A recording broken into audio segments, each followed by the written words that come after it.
Good afternoon. Good afternoon. As a forensic analyst, do you study data? I do. Do you consider it a science? I do. Are you a criminal investigator like a police officer in your present role? Not anymore. Are you a detective in your present role helping aid one side or another in an investigation? I'm not, no. At some point, you and I spoke about reviewing phones.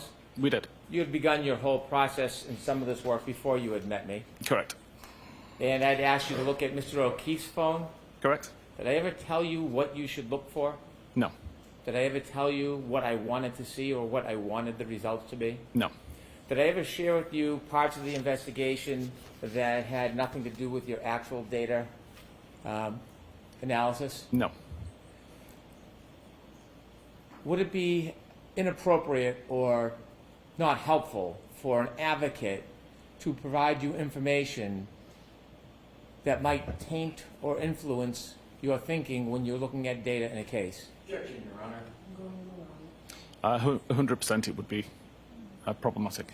When I asked you to look at data in this case, did I ever express any opinion whatsoever that I cared, one way or another, what your results would find? No.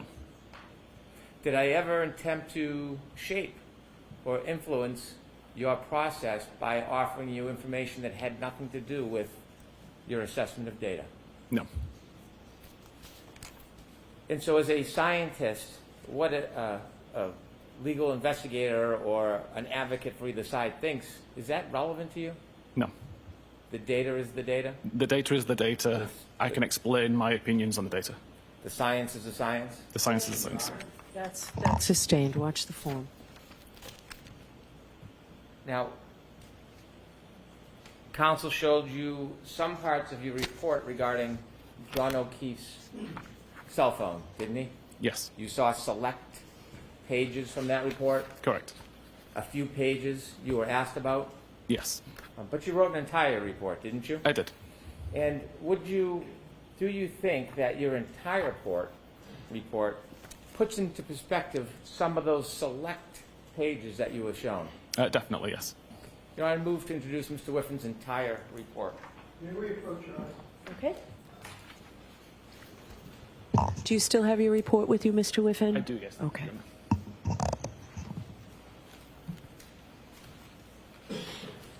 Let's start with questions that counsel asked you about the battery. When you were trying to determine how the battery worked, you shared with the jury that you did certain testing. Correct. What was the purpose of that testing?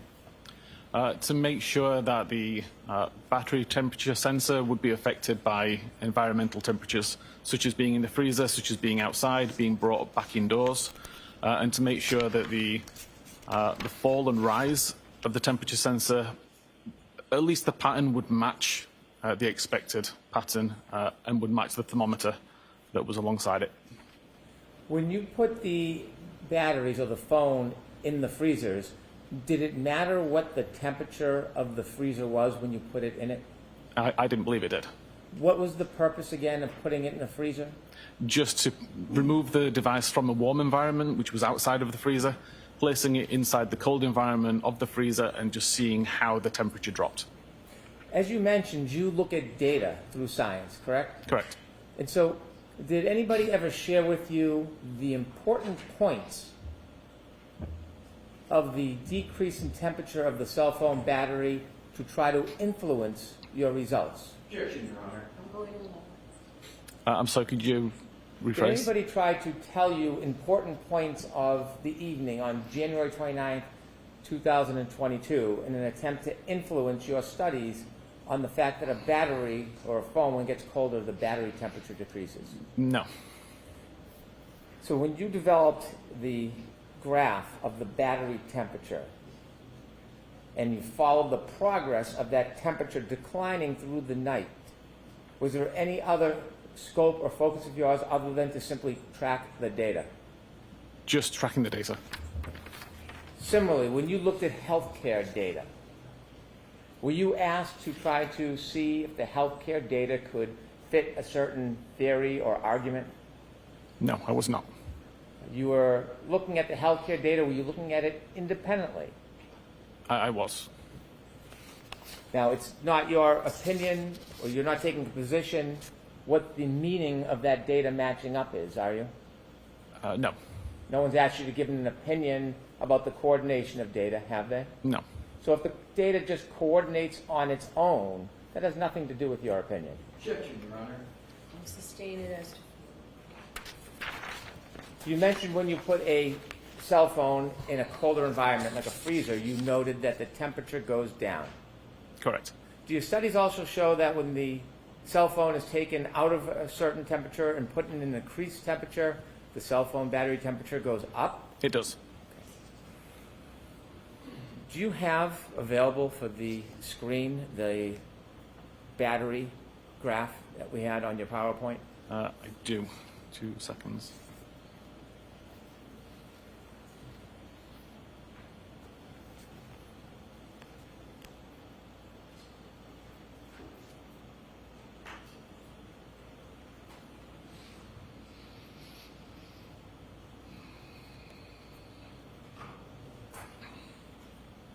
If you could go back one to where it's just the chart, please. And if you could enlarge it, we'll start near the top.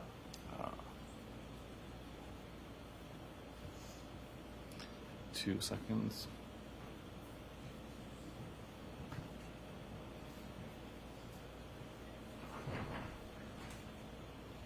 Okay.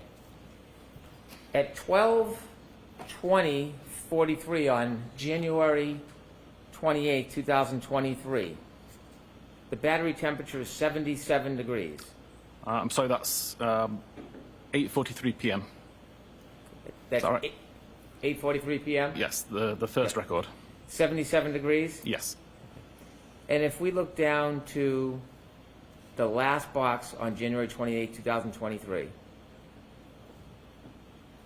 Yes. so at 23:28, that's 12:23:28? Objection, Your Honor. When you approach, please. Okay. Mr. Whiffin, I'm going to ask you to start at 12:13 on January 29th, 2022. Battery temperature 82 degrees. Yes. And now you were also tracking healthcare data, weren't you? Correct. You were also tracking location information. Correct. At 12:22, the battery temperature is 77 degrees Fahrenheit.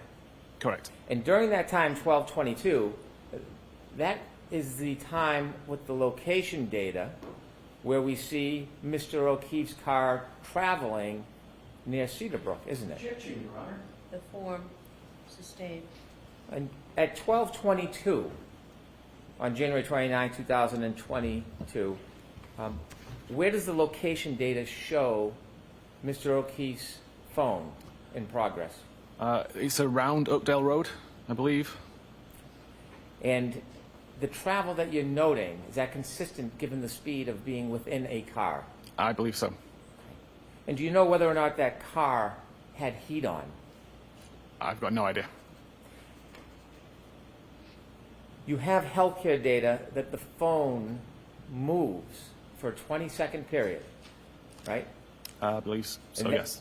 That is after the Waze information stops. Correct. Objection, Your Honor.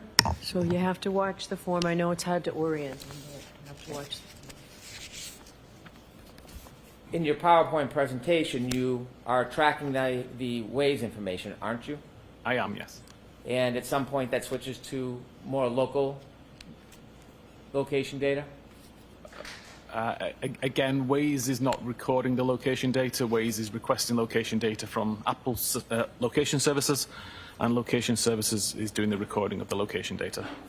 So if we're following the phone through Waze, at 12:24:25, is it in a car moving at 16.6 miles per hour? According to the data, yes.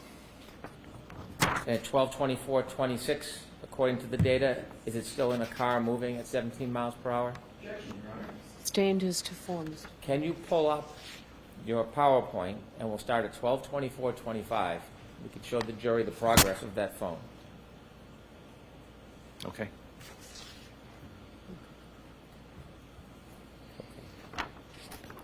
And at 12:24:25, how fast is Mr. O'Keefe's cell phone moving? The data on the device says that it was moving at around 16.6 miles per hour. Next page, 24:26. 17 miles per hour. Next page, 24:27. 15.9 miles per hour. Next page, 24:28. 14.5 miles per hour. 24:29. 12.1 miles per hour. 24:30. 11.5 miles per hour. 24:31. 10.4 miles per hour. 24:32. 8.9 miles per hour. 24:33. 7 miles per hour. 24:34. 5.2 miles per hour. 24:35. 3.5 miles per hour. 24:36. 3.2 miles per hour. 24:37. 1.4 miles per hour. And 24:38. 0 miles per hour or 0 meters per second. And at 24:38, that phone is stopped near the flagpole? I would say so, yes. Then the location data gets more broad. It does. There is no movement at that time after the car stops. Is there any movement when the car stops at 24:38, between 24:38 and 24:30? Is there any movement indicated on the healthcare data? Not from the health data, no. At 12:31:57, does the phone demonstrate any movement? If I may just look back at my Of report, course, just please. to recall.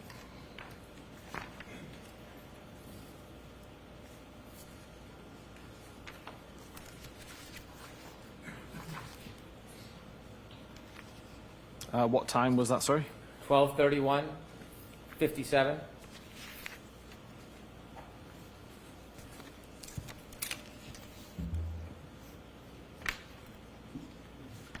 Yes, around 12:31, 56 or 57 is the start of the health event, 36 steps. How long? How many seconds does that phone move for?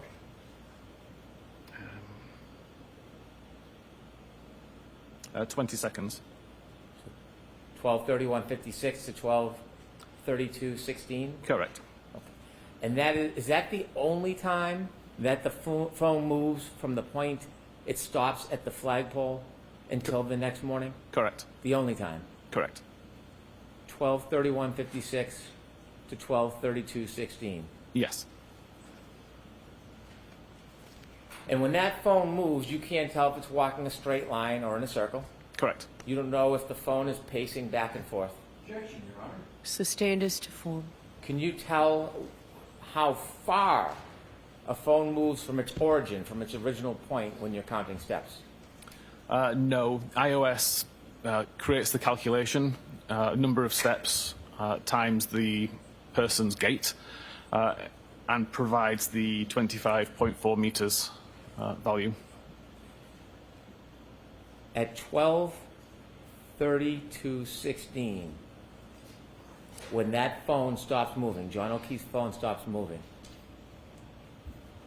do you know the next time it moves again? Objection, Your Honor. I'm going to allow it. It's approximately 6:15.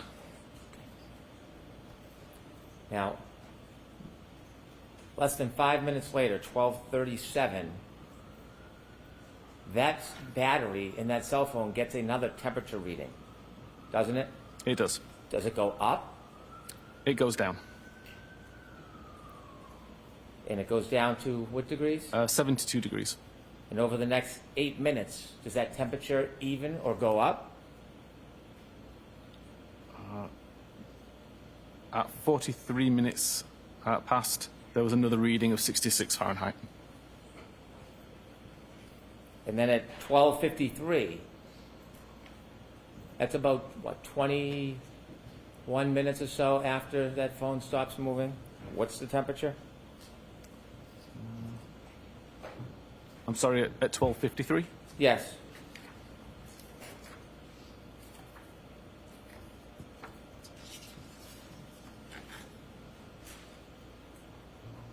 Oh, 61 Fahrenheit. 61 degrees? Yes. And over the next 14 minutes, does it drop again? It does. It drops to 55 degrees at 1:07. And at 1:36 a.m. that morning, It's down to 50 degrees. and this health data shows that that phone hasn't moved. Does Correct. this healthcare data show that this phone hasn't moved since There's 12/32/16? no more steps were recorded. Now, you had studies where you put the phone in a freezer. Correct. When you put the phone in the freezer, did you wrap it in anything? I didn't know. Did you use any type of heat source that would slow down the process of the temperature dropping? No. Let me ask you a hypothetical. If a person, a human, was lying prone on a cell phone outside and had a body temperature directly touching the phone, in your opinion, could that slow the process of the temperature decreasing as compared to just simply putting a phone in a freezer? Objection, Your Honor. Sustained.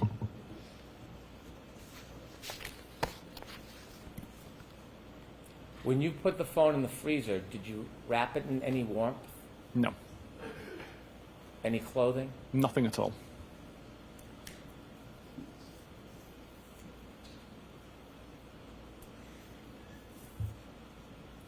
Now, you don't know the temperature, but you said there was a blizzard outside. That's my understanding, yes. At 6:06 a.m., is there a change in the battery temperature of John O'Keefe's phone? Yes, the temperature has dropped to 43 degrees Fahrenheit. So there's a 7-degree drop in temperature at 6:06. Correct. Were you shared any of the facts or information that has nothing to do with data and science? Were you shared any facts or information about what may have occurred to that cell phone and its exposure to colder air that morning, minutes prior to 6:06 a.m.? I may have heard that around that time is when John was found. Objection, Your Honor. Move to strike. Oh, so could you answer the question, yes or no, that Mr. Brennan asked you? Did anybody share information with you about that, sir? Nobody shared it with me, no. If the phone was in an environment and it was exposed to further colder air or drop in temperature, could it register a reading? I'm sorry, can you just ask that again? Sure. Let me ask a different question. The phone drops to 43 degrees, John's phone at 6:06. 6:14, is there another change with this phone dropping in temperature? Yes, it drops to 37 Fahrenheit. Do you know what, if anything, happened as far as the environment that phone was exposed to seconds before 6:14? I don't know. Do you know if that phone at 6:15:01 was then placed in a warmer environment like a pocket or a car? Do you I know? have no idea. But your data shows at 6:35 there's an increase in temperature, Correct. doesn't it? It does. So at 6:14 you don't know if there's been any increased exposure, do you? No, I know that according to the battery temperature, it's increased, but I don't know the reason for that. Now, if you look at the battery temperature at 6:06 a.m., it's 43 degrees. Yes. That's a change in temperature, isn't it? Objection, Your Honor. Is that a change in temperature from 136? It is. Looking at your healthcare data, is there something happening relative to the phone at 6:04 to 6:11?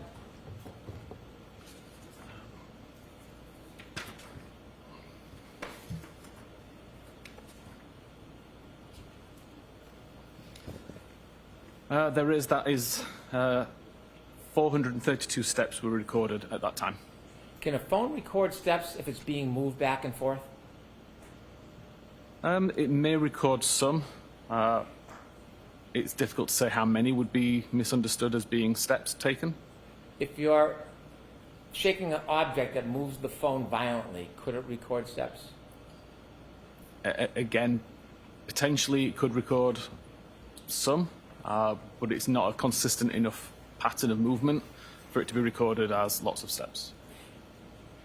Now at 6:14, the temperature is 37 degrees, and you just offered us that by 6:35, over the next 21 minutes, the degrees goes up by 6 degrees. Correct. You don't know what was happening with that phone at 6:15:01, do you? I don't. I'll allow it. Do you know? I don't know. No. Next question. But what you do know is this healthcare data at 6:15:14, Correct. and that demonstrates what? At 6:15:14, it was the start of 180 steps. So the phone at 6:15:14 is again moving. Correct. And after that starts moving wherever the phone may go, it starts getting warmer temperature? Correct.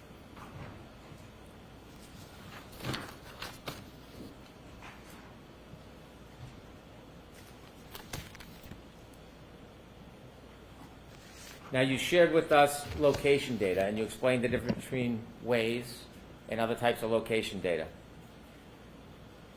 I had asked you an opinion about where the phone was located based just on location data, nothing else. And when I asked you that opinion, I didn't ask you to a reasonable degree of scientific certainty, did I? I don't recall. I asked you if it was consistent Yes. with being near the flagpole the entire night. Objection, Your Honor. Sustained. Based on location data alone, are you offering an opinion to a reasonable degree of scientific certainty where that phone was? It's difficult to say with a reasonable degree of certainty based on the randomness of the location data. I'm going to ask you to keep your voice up, Mr. Whiffin. Apologies. Could we turn the AC off, please? Thank you. No, it's difficult to give an answer based to a high degree of scientific certainty based on the sporadic nature of the records that night.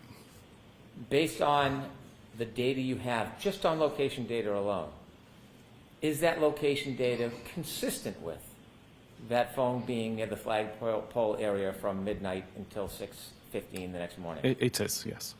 There's also information because the broadness that it could have been somewhere else. Correct. Yet it is consistent. It is. You didn't just rely on location data for your opinion, though. I didn't, no. Objection, Your Honor. Watch the form, Mr. Brennan. Sustained. Did you rely just on location data for your opinion? No, I did not. Did you also consider the health data?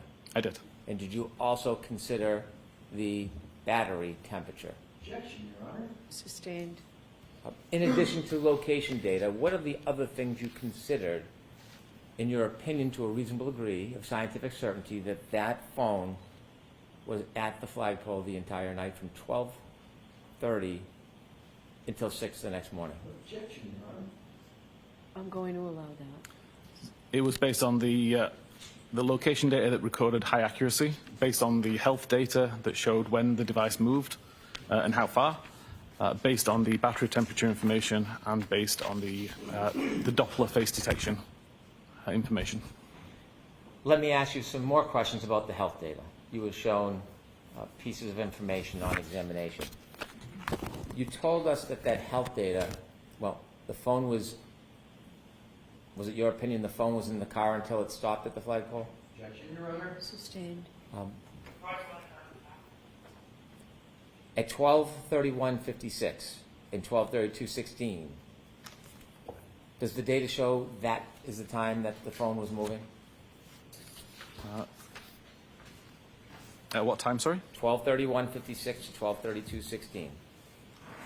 And sorry, the rest of the question was? Does that demonstrate movement of the phone at that time?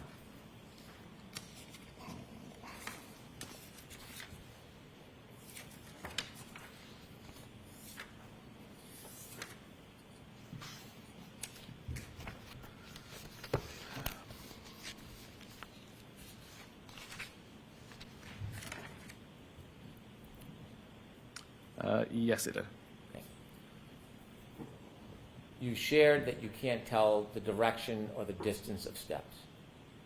Objection, Your Honor. If, I'm sorry, go ahead. no, please. Pardon me. If that phone moved from the flagpole in a straight line away from the flagpole, like for example towards the house,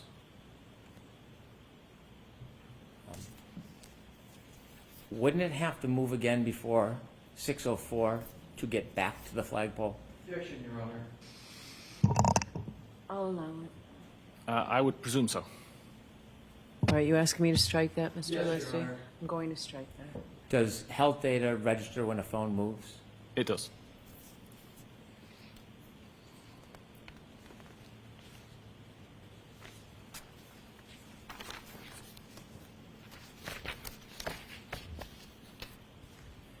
I'll ask you some more detailed questions about your research into a phone that's been attributed to Jennifer McCabe. You looked at one piece of your report on the screen, and that was a phone call register. Yes. Could you turn to that phone call register, please? What are we doing with the slide that's up there, Mr. Brennan? I would like to change it to the phone call register if possible. Oh, that's not me.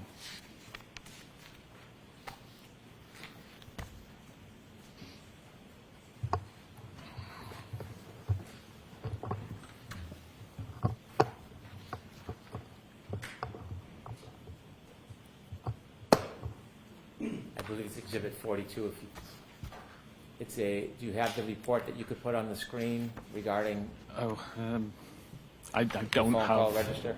I don't have this one that was shared as Okay. Exhibit 42.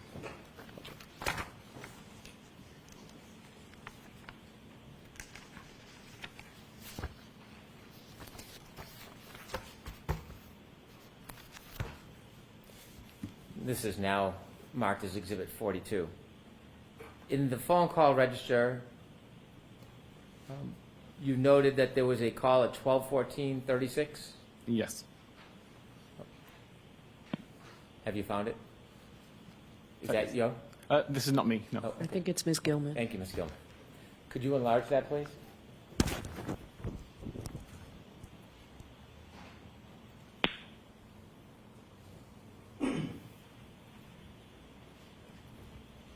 Which portion of it? Up the top part. The first 4 or 5 calls. Thank you. And we need it larger, Ms. Gilman, please.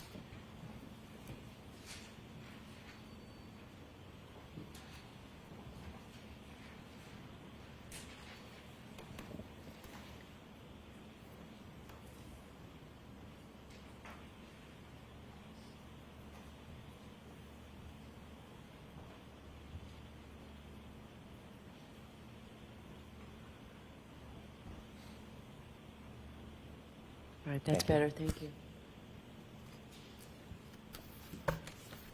On examination, you read that at 12:14:36, there was a phone call incoming Yes.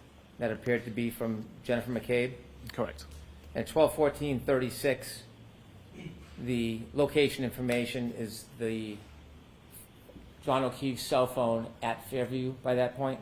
Objection, Your Honor. Is the question, is it? Yes, is it? No. And then at 12:18:47, there's another call, and again from Jen McCabe. That's an outgoing call to Jen McCabe. It's an outgoing call to Jennifer McCabe. Yes. 12:18:47, the location information, does that place Mr. O'Keefe's cell phone at Fairview? No, it does not. Then at 12:29:44, there's an 8-second call that you said you believe is answered. Do you know if there was any conversation in that call? No way to know if there's any conversation. And at 12:29:44, does the location information place John O'Keefe's cell phone somewhere It does at Fairview Road. at the flagpole? Yes. Objection, Your Honor. I'll strike that. Yeah, thank you. Now, there is not a call. Well, let me ask you. The next call. What time is the next call? 33 minutes and 35 seconds after midnight. And who's that call from? From Karen Reed. Is that before or after John O'Keefe's health data stops? After.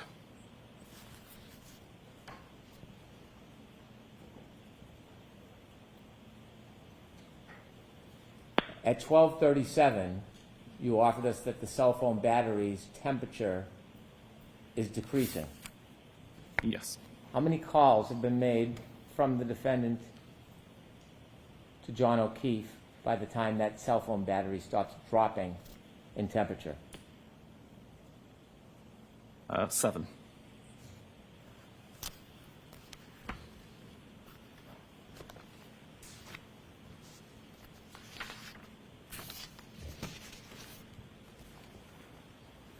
I want to turn now to some questions about your analysis of Ms. McCabe's phone. You were asked about hash values, a way of trying to confirm the integrity of the data on a extraction. Yes. When forensic analysts look at phones, do you sometimes get to actually see the phone? Yes. Do you sometimes have to use an extraction, a copy of the phone? Yes.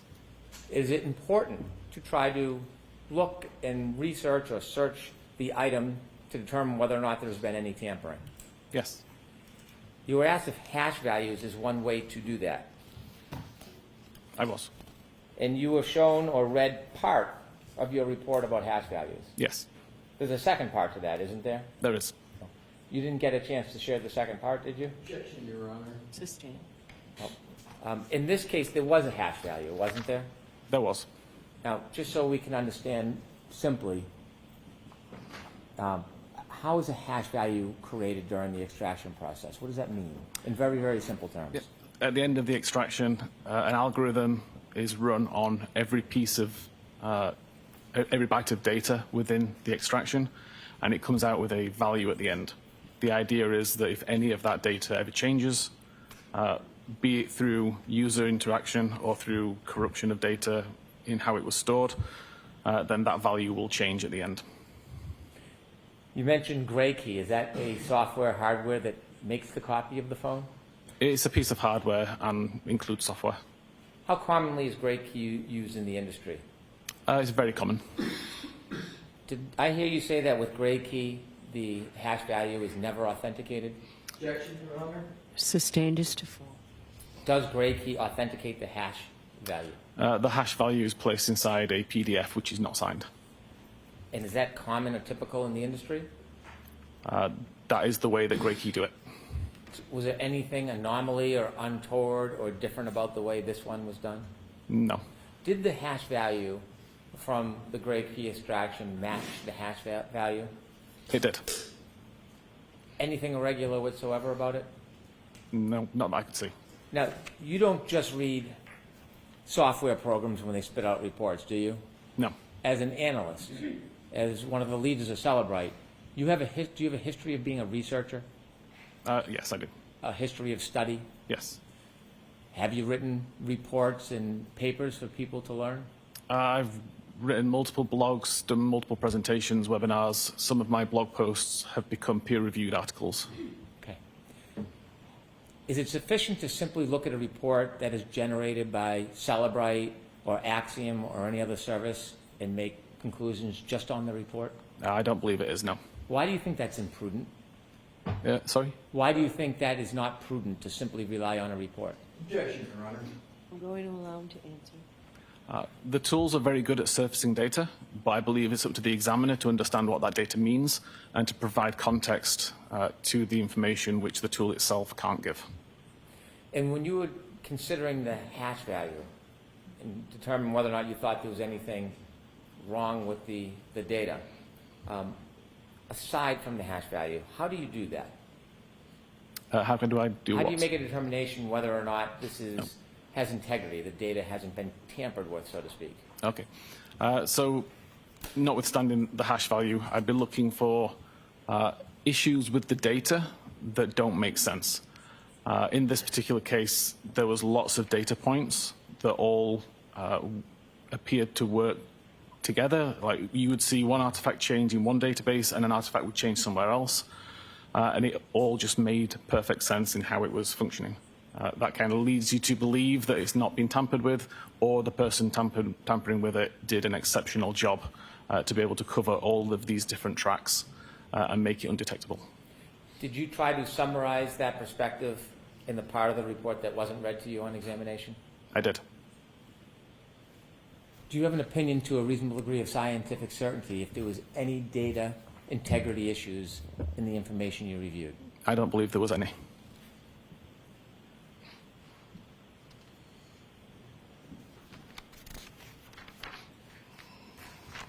It was characterized on examination there was a dispute about the time origin of the search, how long to die encode. Do you remember being asked the question about a dispute? Yes. Have you, in your studies and in your position, is there any viable dispute in the forensic data scientific community about that issue? I don't believe there is anymore. Now, you got involved in this case because you received a complaint from a consumer. I received a question from a consumer, yes. And you attempted to resolve that? Correct. Sustained as Other than that source, have you received any information, feedback, opinions that would make this issue in any way a dispute? Objection, Your Honor. I'll allow that. I'm sorry, could you rephrase the question? Other than that one person, that one consumer, have you received any information in the forensic community which you're part of? Oh. Any data, any information that would suggest that your conclusions are in dispute? Yeah, I received a very similar question from an examiner in Europe. Fairly similar circumstances with a case and with a timestamp that didn't make sense, that was originating from the same database. I applied the same logic and theory to his question, and he confirmed it solved the issue for him. It all made sense then. And since then, has in your world, academic and research world, forensic data science, other than the person who originally raised the question, has there been any dispute brought to you by anybody about your conclusions about when the search actually happened? No. If anything, I've heard people who have confirmed the research that I did. Do you know Jessica Hyde? I do. Is she well known in the forensic community? She is. You were asked questions about your law enforcement background and the fact that Cellebrite is used as a forensic tool oftentimes by law enforcement. Yes. Did you go into your company's software and change it to accommodate law enforcement? No, definitely not. Would you ever do such a thing? No. Why wouldn't you do something like that? Aside from being unethical to change the data in that way, this is an artifact that is easily validated by any examiner. And if I was to tamper it for the purposes of changing the outcome of a case, it would be detected by all of our customers immediately and would destroy the reputation of Cellebrite, which I've got no intention of doing. Before a prior proceeding, the printout from the software, when it was showing the timestamp of the Safari search, was it labeled something in particular before? The Cellebrite search Yes. was labeled last visited time. Last what? Last visited time. And when it was labeled last visited time, did it show 227 on the report? It did. Cellebrite, after research and consideration, removed that label? We removed the timestamp when we determined that it was not relevant to the last time that that page was visited. Why was it important to remove that timestamp from the program and the software? It was clearly causing confusion. Does the company have concerns when consumers are confused about information? Of course, yes. Do companies have concerns if a consumer tries to manipulate the use of that information? Of course. Are companies concerned that a label could be misleading for somebody who may not have a higher level of experience? Yes. When that decision was made to change that for clarification, do you make that solely by yourself? No, I did not. Who do you consult with, and who's part of that decision process? So again, after my research, I passed the results of my research to the Forensic Research Group. This is a team based at Cellebrite whose sole job is to do the research, do the coding to make sure that what we're giving to customers is correct. They spent some time validating the research that I did, verifying that my research was correct, and then they were responsible for making the change based on the updated research. It was suggested that a separate software program, not the company you work for, Cellebrite, but Axiom, reflects this search as deleted. That's not entirely accurate, is it? Objection, Your Honor. Sustained as to form. Running an Axiom program, would it reflect this search as deleted? Yes, and it is a deleted search. Does it have a label on it? It does. Is that carved? Yes, it would be. Now, are you familiar with the Axiom Artifact Reference Guide when it talks about the dangers of relying on the timestamp? I'm not familiar with it referencing dangers, but I'm aware of the document. Are you aware of the reference guide when it talks about Safari suspended state tabs Yes. and offers that since these are local tab states, results from this artifact may contain an earlier date and time compared to the results in the Safari history artifact if iCloud Safari synchronization? Objection, Your Honor. Sustained. Are you aware of the reference guide? I am. Are you aware that it cautions that a timestamp can be misinterpreted? Objection, Your Honor. Sustained.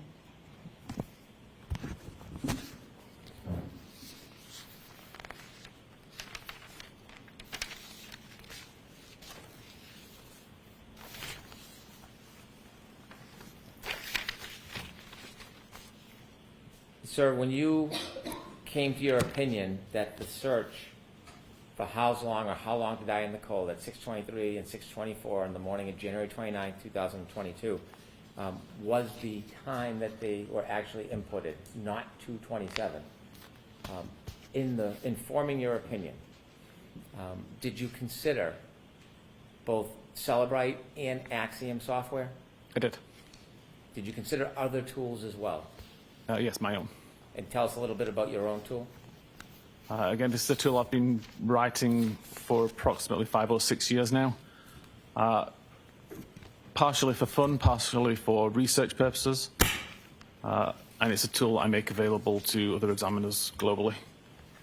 And sir, when you were trying to examine these searches that in your opinion were 6:23 and 6:24 a.m., did you ever try to test it yourself and actually take a phone so you could either prove or disprove to yourself that that earlier timestamp didn't mean it was the time that it was searched? Oh, definitely. Yes. That's the kind of thing I do all the time when verifying artifacts. And in your opinion, is that helpful in understanding how a timestamp earlier could relate to a later search? Exactly. Very helpful. Would you be willing to do a live demonstration for us on the screen and show us how that works? Yes. Okay. How long would that take? Probably about 5 minutes. Okay. Could you show us? Of course. May we approach, Your Honor? Okay.